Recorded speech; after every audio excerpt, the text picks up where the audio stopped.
What is going on, Potato here, back with another Honkai Star video, and today I'm going to be talking about the actual characters getting buffed and regarding them, whether if the buffs are going to be enough for them, and if it'll actually put them to a good point in the current meta where it's actually going to be good to use them. So practically just talking about the goods, the bads, and my overall thoughts on each of them. That's all I want to say before I get into the video. If you guys found this video helpful and enjoyable in any way, shape, or form, dropping a like would be greatly appreciated. If you're new, haven't done so already, be sure to subscribe and turn the bell for future videos like this, along with all the types of Star Rail content, and let's get straight into it. So first, for anyone that may already just be unaware or just haven't heard anything about this, yes, we are getting character buffs in 3.4. And it is going to be a total of 4 character buffs, so for 4 different characters. And those characters are Silverwolf, Jingliu, Blade, and Kafka. So just to catch you up if you missed that or you don't know what I'm talking about. So the first one I want to talk about is going to be the one that is probably looked forward to most just because of all the memes, and that is Blade. So Blade did get really good changes. They finally fixed the fact that he was dual scaling, so he used to be like doing to the sum of his attack plus his HP,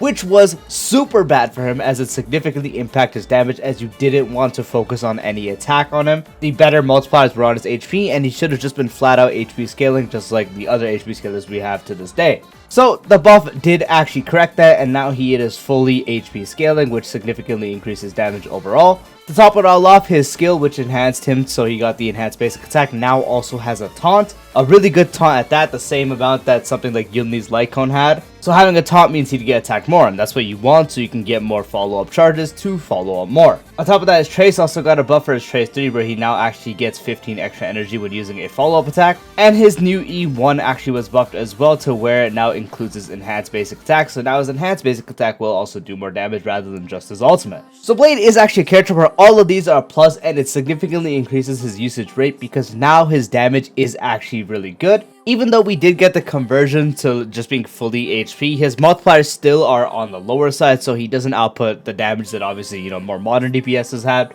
which is to be expected. But the best thing is Blade is now actually very compatible at these endgame modes. Previously, you needed insane investment to make him work, outside of memes, running actual stuff like E1 should be, Sunday -1 setup with dupes and all that to get him to hit good numbers. With these changes, his numbers are actually significantly higher, so he is actually getting a big damage increase. To top it all off, with actually having that skill taunt, him getting hit more means you can actually focus on getting more charges, because there was a big issue with him as well, was the fact that he just had no taunt in his kit. You'd have to run someone that gave him increased taunt, so someone like Lynx who can increase taunt of destruction characters. And so accumulating charge for him was relatively slow unless you were doing something like Jade or a -1 setup, which -1 setup is best for him, but hyper carry with him at base speed and a hyper speed Sparkle Sunday and so on was still really popular. But overall, accumulating charge for him was very low. You would have to run Lynx so he had increased taunt, but you were much better off running other sustains, especially nowadays, and especially with someone like Hyacinth, who is by far the best for HP scalers when it comes to sustains, and for Blade specifically, especially with Hyacinth's Light Cone, is just super good. So running Lynx was kind of a big downgrade, and especially with how endgame is getting, you probably would struggle a bit with keeping people alive. And with the extra energy you're able to get, that lets you ultimate more, which is more damage, and also helps you get more charges technically, because you are getting a charge when you do ult as it consumes HP. So these changes all are good, but he does have 2 issues I do want to say. One of them is obviously his multipliers are still not going to be that high. The multiplier changed amounts, they are still on the lower side. I feel like if his multipliers were tweaked a bit higher, he'd definitely be way more competitive. Not saying he's bad, he's still going to be able to flawlessly clear endgame now and actually do pretty well at that. But I definitely think there was still some room to increase his multipliers a little further to bring up to an even higher competitive point without fully gapping, these modern DPSs. So still being below the terms of Mide, Castris, and so on, but still, having a much better spot for himself. So I feel like the multipliers definitely could be a bit higher with the buffs. But the biggest thing I think he did need was an overcap to his follow-up charges. Blade is one of the old characters that do suffer from old game design, where if you do hit 5 charges, you cannot get an extra stack. What I mean by this is, let's say you are running Jade and Blade. Let's say Blade has 4 stacks, you have the Jade buff on Blade, you can get 2 stacks per attack. But because of the way his kit works, you would attack, you'd go to 5 stacks, but you should go to 6, but you can't overcap the stacks. So unfortunately, you're just stuck at 5, follow-up attack, you don't get that extra 1. if you were able to hold that extra 1, that's going to actually accelerate the amount of damage you can do because you carry that over to the next follow-up attack, which I think would be honestly bigger than increasing those multipliers. If they added the ability to overcap his actual charges, I think that'd be a lot better than bumping up his multipliers, because now you can actually carry over to get a faster follow-up attack. And even without Jade, there's a lot of ways where you can actually just end up having an overcap where you go to 6 or maybe even 7 in some cases. But because of the way he works, he unfortunately will not get that. So I think all the changes are good, but I think one of the two are something he should have definitely gotten. Next up is Jingliu. So Jingliu got a change where she was also shifted from a pure attack-based character to HP scaling. Her HP consumption of the team was also increased. The HP consumption to attack conversion was also removed. She's also able to increase her crit damage significantly more than she was able to before. Able to recover more energy using Transcendent Flash. New E1 provides more crit damage than it did previously as well. Attack buff from E4 was also changed to just getting crit damage in her special state. And then her E6 was, if you did get that actual special state, you still have the increased stack, but instead of the buff being crit damage, it is now Ice Breast Pen. So the primary focus of this is the fact that she did go from attack scaling to HP scaling. Unfortunately, from what is seen, it does seem like this overall was a bad change because it did significantly impact who she was able to be used with. Previously, you could use her with Bronya very well. You still can, but you now waste the attack buff, which would be otherwise a significant increase. You no longer can use Robin with her either, which, you know, if you can use Robin with the character, it's a insanely good buff.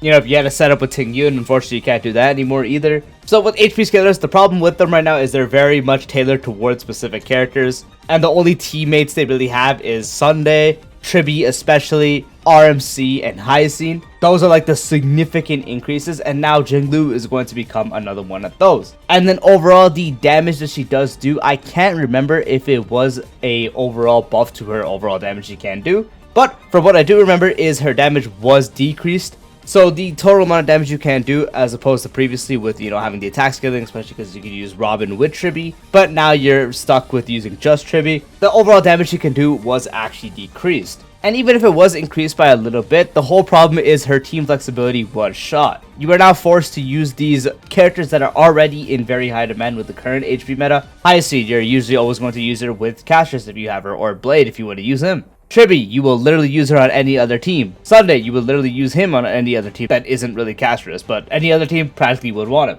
So, significantly, you did shoot your team options because Robin is getting a lot more flexible because, you know, with these stuffs, you don't have to use Robin everywhere, so she has more of a position as opposed to someone like Tribi. Bronya, if you do have Bronya available, which most people would, you can very easily use her with them. Ting Yun, you know, most people don't use Ting Yun anymore, but she was an option. But overall, you did shoot the actual options with having these buffs. And from what I do remember, the scaling or the damage you do overall is reduced. So I definitely do think these changes is going to be overall a bad thing for Jingliu, so hopefully we do get some changes regarding that. Kafka. So Kafka did actually receive some nasty changes, letting her skill actually be able to proc dots among all the enemies it does hit rather than just the one main enemy. The follow-ups now having 2 charges and is now not only limited to basic attack. Her ultimate being able to proc the dot debuffs that is more than just, you know, just being shocked, now just all dots. The proc damage you can get of the original damage was also increased. Being able to increase your other units that have over 75% effect hit rate, increasing their dot dealt by a good amount as well. Her follow-up attack now also being able to trigger the dot. E1 now having all the attacks trigger the 30% dot debuff as well. And then finally triggering a follow-up attack with her E2 will increase Kafka's attack by 25% for 2 stacks and 3 turns. Every change really damn good for dot. So I literally can't complain about anything here. Everything here for Kafka is great, but the problem does not lie within Kafka. She did have internal kit problems, which now with these are definitely fixed, but she could honestly remain untouched. The whole problem with Dot, and I'm not going to go into full in detail about this is honestly a separate video on its own, is the fact that Dot itself doesn't have that second unit to pair perfectly with Kafka. The next best option is someone like Black Swan, who is significantly weaker as opposed to, you know, other characters in the game. Black Swan does not hold up as she used to, obviously, with all the time that's gone around. 0 dot buffs. There really hasn't been anything to really help Kafka. Kafka was always good. She was the enabler of dot, and she still would have been good and on the teams if you didn't actually buff her at all. She would still be good, but now that she got these buffs, she's significantly better and more solidifies her place. The problem is she doesn't have a second teammate that's going to significantly help her. She needs a much stronger dot unit that isn't Black Swan because Black Swan is just not strong anymore. And so until the actual next unit for Dot comes out that is going to be at the level that it should be in the 3.x updates, Kafka is really not going to do much. Thankfully, you could still run her with someone like Acheron and do the Dot cron stuff and just have some fun with that. But for Kafka's main thing, being the Dot enabler, she is going to be really good on her own, but she is still going to lack that special teammate, so let's just hope we do get one soon, because once we do get a proper teammate for Dot, it will definitely be significantly stronger. And then finally, Silverwolf. Silverwolf is also so back.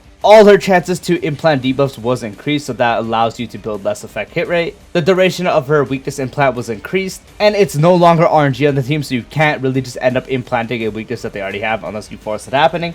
You can now choose what weakness you want to implant by putting the one you do want to implant as the first character in that team lineup. Increased all-type res reduction buff as well, and the implanted weakness can transfer to enemies when the enemy that does have it dies. And the most massive change about her kit was her ultimate was changed from single target to AoE.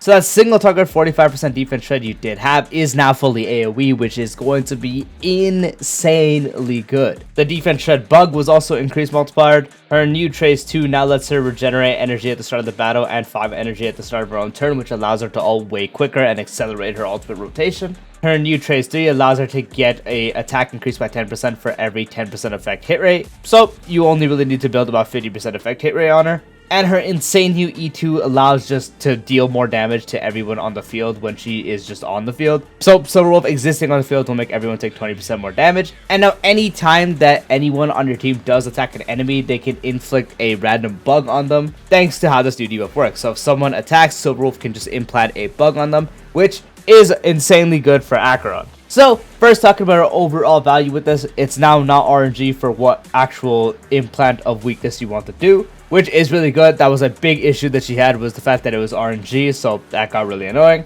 The fact that you need to build significantly less effect hit rate is good as well, as that now allows you to focus on more attack, speed, crit damage, and so on. So technically her damage increases as well. The biggest thing about her ultimate now being AoE is fantastic, because that now finally means she is not worse than Pela to use. With all the time that's happened, Pela was literally just always a better option to use than Silverwolf. That is no longer the case. Now Silverwolf is a lot better, and so using her with Acheron in that case instead of Pela is going to be a big upgrade even at E0. The defense shred bug being increased is good as well. Being able to ult more is insanely good with the actual energy get back. So all these base kit buffs were just insane. That's going to increase everyone's damage. Anyone that's blast, AoE, they're going to do significantly more damage. Single target, not so much, just because it's a full AoE thing, but that can allow you to shift around who you want to attack and still have that defense shred on them. So everything regarding her base kit changes is absolutely insane, and to top it all off, her E2 is just insane as well. Her making everyone take 20% more damage just by existing is going to be good for everyone, but the attacking and inflicting that random bug is also technically good for everyone, but that's absolutely insane for Acheron. So now anyone on her team that may not inflict a debuff when they attack can now inflict a debuff. So it's kind of the opposite of Jiaoqiu. So Jiaoqiu, you gain a stack when they attack you, but now you're actually able to make someone on your team implant a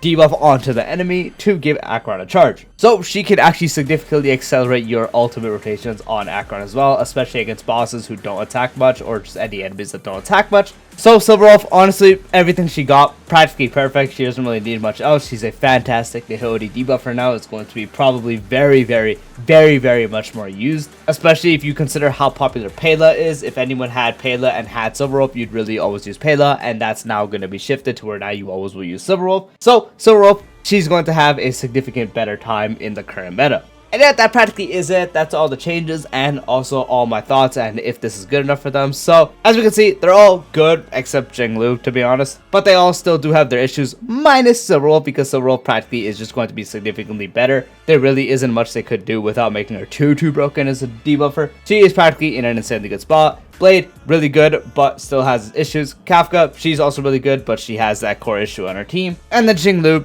kind of got the short end of the stick. But yeah, let me know what you guys think about this buffs. As always, we have different opinions, so you might think differently. There's definitely more things that could be talked about these, but I don't want to have the video be like an hour long, so I'm kind of going over the gist of it. I could obviously go in more details about teams and such and why it really affects them, but I don't want to make the video too long. But feel free to comment down below what you guys think about this buffs, what you guys wish they add, and so on. And I'll see you later. Peace out.